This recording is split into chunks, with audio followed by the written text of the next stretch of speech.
Our next lecture will be a guest lecture on delaying progression of CKD. May I now invite the chairpersons, Professor Tilak Jayalat and Dr. Shashi Karunaratne, to introduce the speaker. Thank you.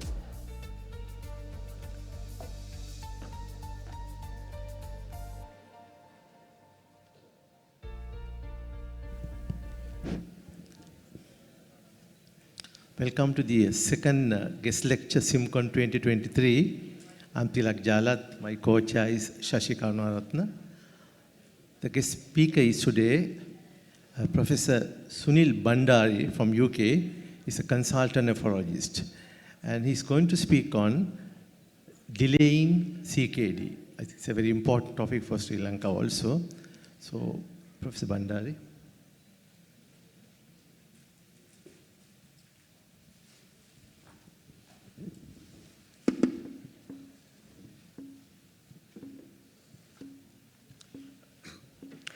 Thank you very much for the kind invitation. Sorry, I have a bit of a sore throat, which is just recovering. What I'm going to do today is really focus on some of the new treatments that have been involved in trying to delay renal progression and the rationale for this. We heard yesterday about the importance of aging. Our population is getting older, and in fact, 1 in 5,000 people in the UK will reach the age of 100 this year, so it's not uncommon. But around the world, we can see that kidney disease is actually increasing as well, especially in Asia. And that's because of two reasons. One is because of the increasing prevalence of diabetes and also the increasing prevalence of hypertension. And at all stages of chronic kidney disease, you can see, you can see that the incidence is increasing despite that as the years go on. And that's going to be a huge problem that will present to all clinicians as time goes on. And why is this important? Well, we know that the two strongest metrics in terms of progression are, one, your level of kidney function at the time of presentation, and whether you've got the presence of proteinuria. And if you think about anything else, the two strongest predictors of your life expectancy are if you've got kidney dysfunction or proteinuria. They supersede things like smoking, alcohol, all other things. And as you can see from this sort of this table of a heat map, you can see that as your kidney function deteriorates and as you develop more proteinuria, your risk of all-cause mortality, your risk of getting kidney failure, an acute kidney injury, your incidence of getting cardiovascular outcomes, and progressive kidneys all increase with this. So it's really important that we try to limit its progression. The other thing to mention here is that patients do not die of kidney failure. They die of cardiovascular disease. And therefore, one of the reasons what I'm going to mention today is really the interaction between the two. And when we think about what we need to do, I'm going to focus on two things in terms of treatment. One is the sort of indirect things, and the second is the direct causes. I could spend a long time talking about the various treatments of primary renal disease, such as vasculitis with the new complement inhibitors, the new sort of algorithms to treat vasculitis, and other kidney diseases like polycystic kidney disease, where we have the new drugs such as tolvaptan. But I'm going to focus on really generic kidney disease. And in that, about managing hyperglycemia, in managing hypertension, and in using drugs to limit proteinuria and delay renal progression. One big thing I have a bee in my bonnet is salt reduction. Salt is really important in terms of reducing salt intake in people's diets. In fact, if you reduce salt intake from 6 grams, which is the average content of a loaf of bread, to 4 grams, you can save 1 million lives straight away. You will drop blood pressure by between 2 and 4 millimeters, which is huge.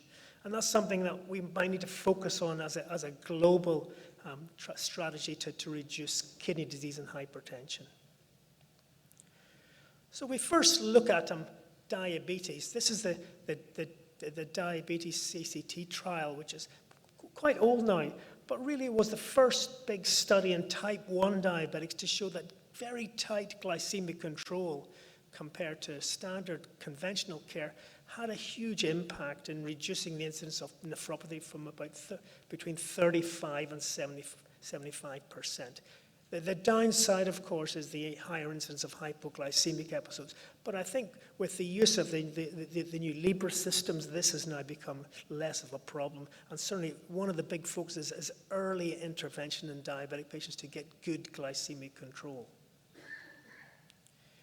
And again, from the ADVANCE study, which was a 5-year study in over 8,000 patients, and then the ADVANCE-ON study, which was then looking 5 years later, observation at what happened.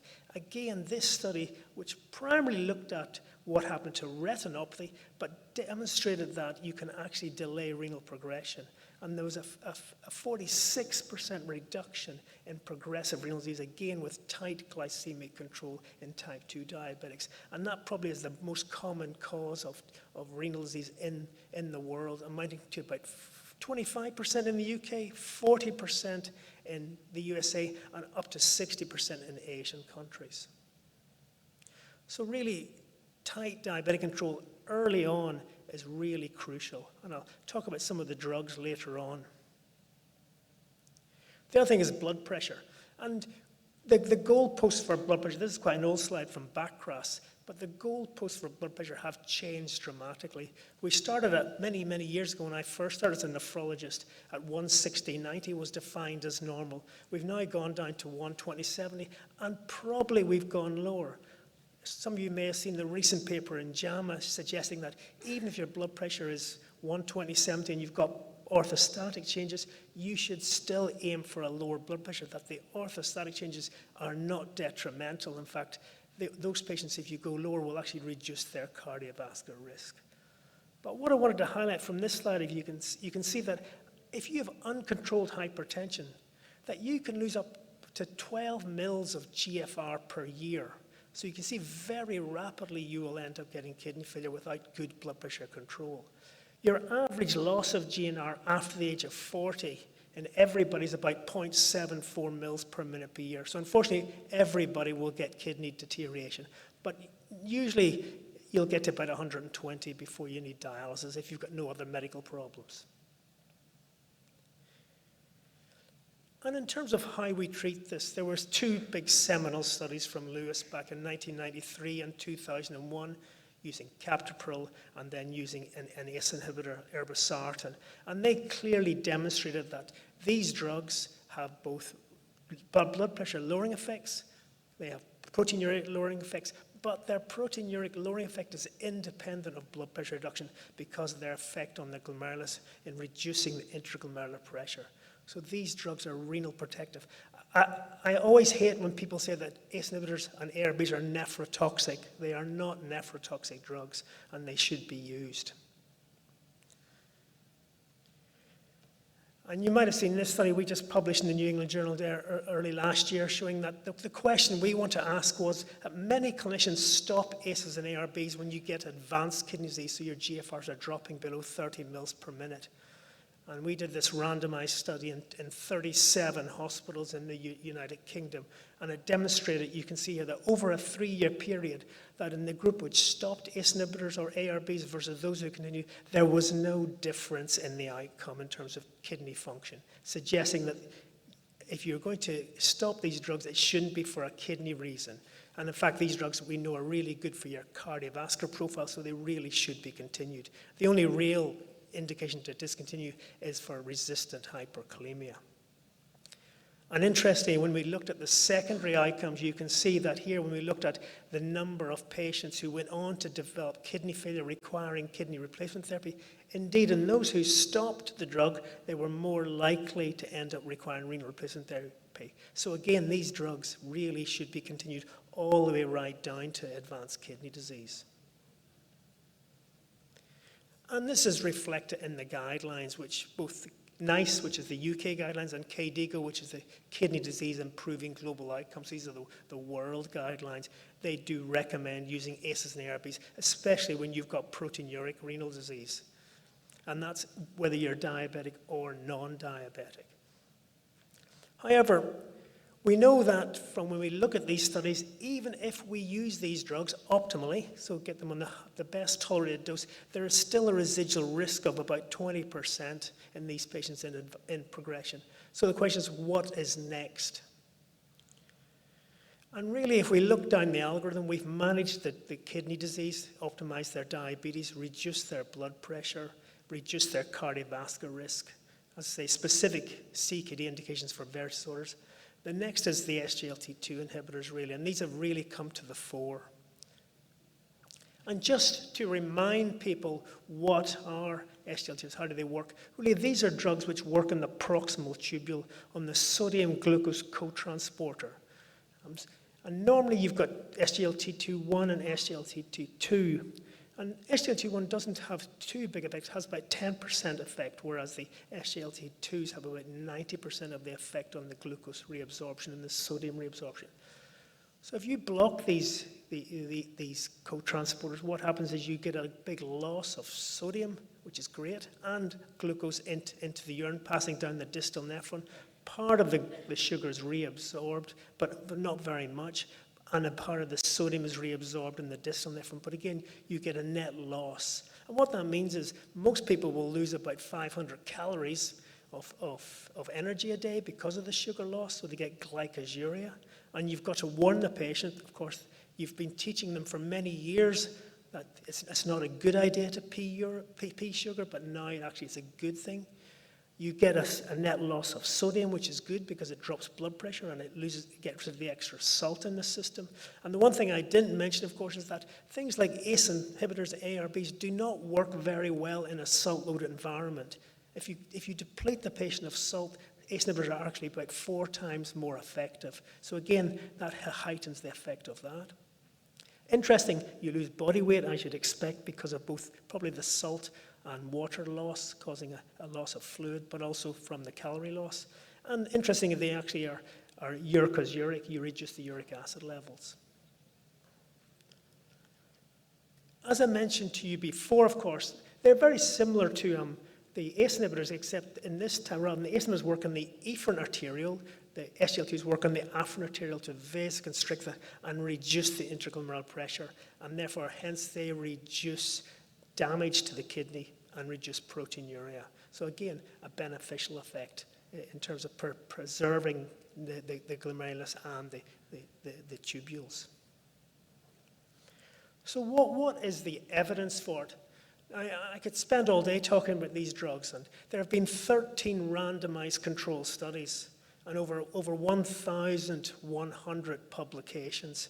Why do I know this? Because we've written the guidelines for the UK for renal medicine on these, having looked at all these references. And I'll just give you one slide at the end to show what the highlights of that are. But really, there's been a wealth of information coming out now about what these drugs do and how effective they are. And I'm just going to mention the highlights of a few of the studies just to show you what the effect is. So really, the first studies that were published on these drugs were basically cardiovascular oriented. You might ask, why look for a cardiovascular primary endpoint for a diabetic trial? Well, that's initially because of pioglitazone showing an adverse cardiovascular process. The FDA and the MHRA advocated that all new diabetic drugs have to have a primary cardiovascular outcome for safety. But it was interesting. When these drugs were studied, they were looking for basically non-inferiority, that the drugs were safe and they had a good diabetic reducing effect. And what they demonstrated clearly was actually these drugs were actually cardiovascular protective. So this is the EMPA-REG study, one of the first studies in diabetics, showing that you can see MACE, which is all-cause mortality, death, non-fatal MI, and non-fatal stroke, showing it was a 14% reduction for hospitalization and heart failure. There was a 35% reduction, and then for cardiovascular death, a 38% reduction. So highly significant results, and these were primary outcome results. Remember, that was what the study was designed to show. What about the renal outcome? So this is then looking at what happens from a kidney outcome. And this is the EMPA kidney study, which was just published late last year in the New England Journal, and we were part of this study, showing that if you look for the kidney disease progression outcomes, that using an SGLT2 versus placebo, there was a 49% reduction in the primary composite of kidney outcomes. So that's that's a 50% reduction in GFR, ending up in kidney dialysis or needing a kidney transplant. And again, they confirmed, not as significant, just for the cardiovascular death alone, there was less of a significance. And remember, the EMPA kidney study was in both diabetics and non-diabetics. And that's really important to say, because remember, these drugs were initially designed in diabetes, and the first trials were purely in diabetic patients, type 2 diabetics, so no type 1 diabetics. But now the EMPA kidney study looked at both groups, so diabetics and non-diabetic kidney disease. And then, again, a second study, this is the DAPA CKD study, again showing that, I was just showing you what happens in patients with type 2 diabetes on your right, and then patients without type 2 diabetes. And you can see similar reductions in the primary outcome of renal outcomes here. So it's developing kidney disease, a doubling of your GFR, a 50% decline, and a renal death. So you can see, and quite big drops, a 43% drop and a 49% drop in the incidence of these outcomes with these drugs. So what does that mean for your patient when you tell them what's going to happen? Well, if we look at projecting what happens, this just gives you a projection. If you prescribe these drugs early in a patient with renal disease, whether they're diabetic or not diabetic, you can see that in terms of ending up on kidney dialysis, you can delay that. And we're making the assumption that dialysis is GFR of 10 mils per minute. Some countries go lower. In the UK, we go to about 8 mils per minute.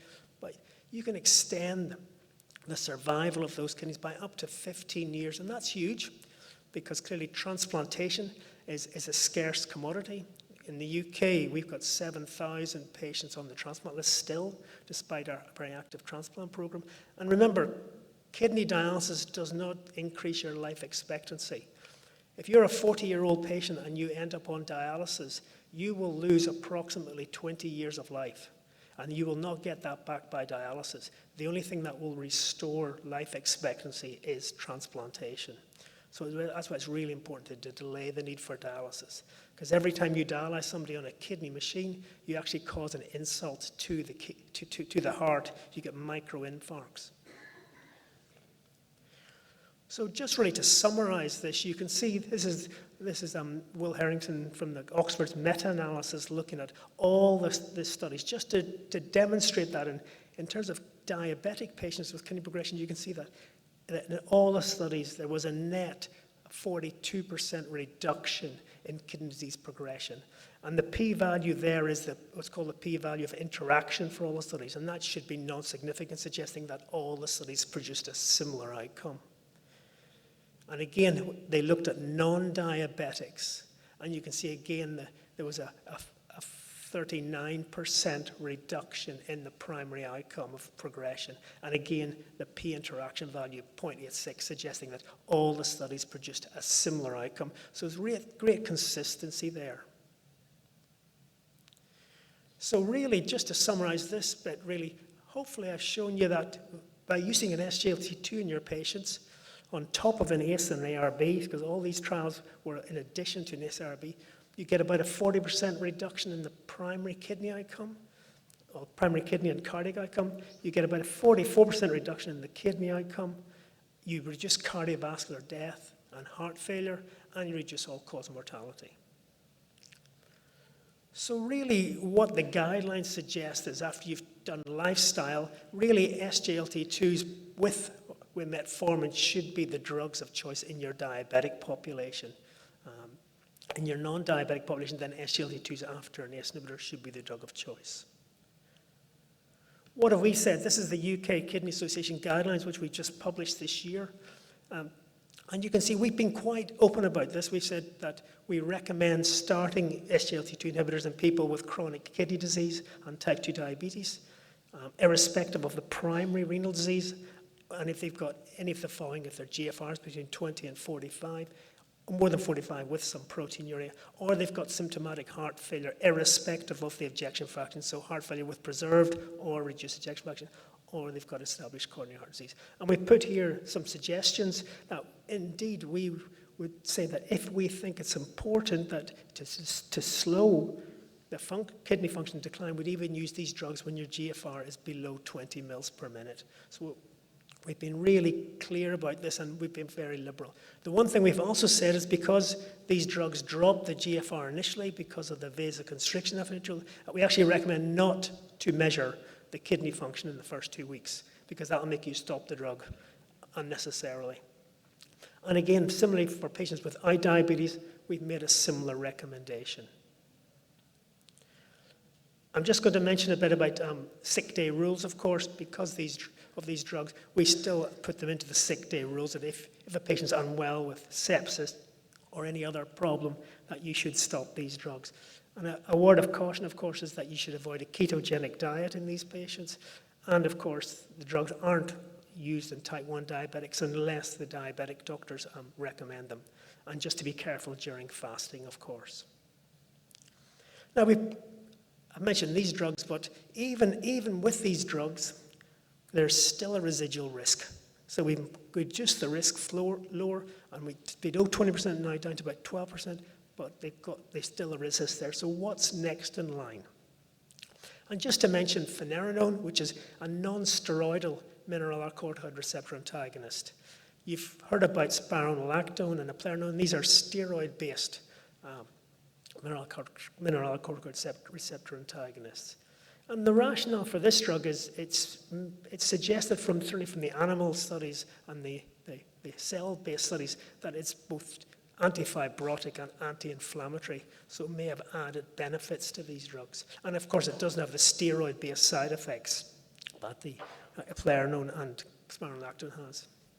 And there's been a couple of studies. One is the Fidelio study, and this study in over 13,000 patients randomized to Finerenone or placebo with primary kidney outcomes and secondary cardiovascular outcomes demonstrated that there was a reduction in both primary kidney outcomes and as well as cardiovascular outcomes, as you can see here.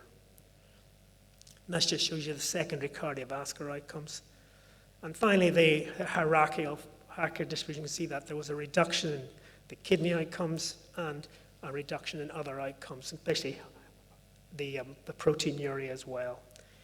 And again, what does this mean in terms of the kidney function? You can see here that if you look at the lines here, there's a reduction in the progression of kidney disease again, which is what we're trying to see. This drug is early on, so it's early days yet.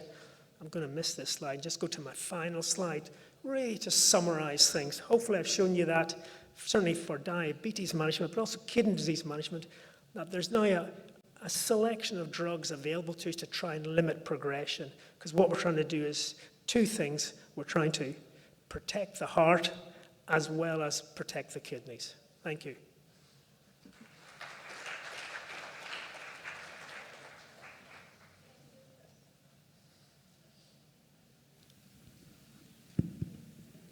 Thank you, Professor Bhandari, for that very interesting lecture.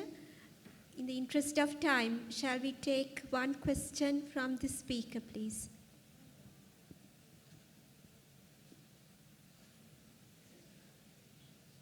Panduka.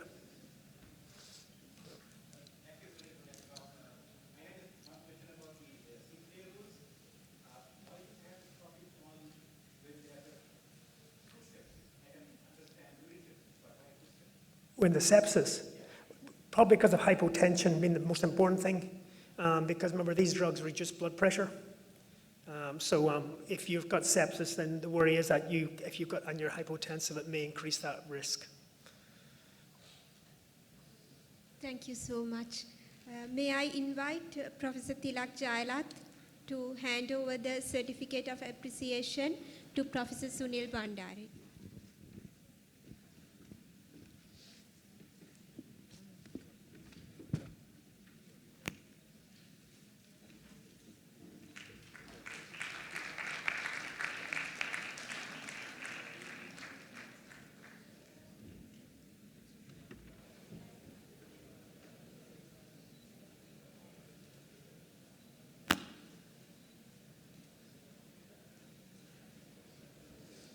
Thank you, everyone.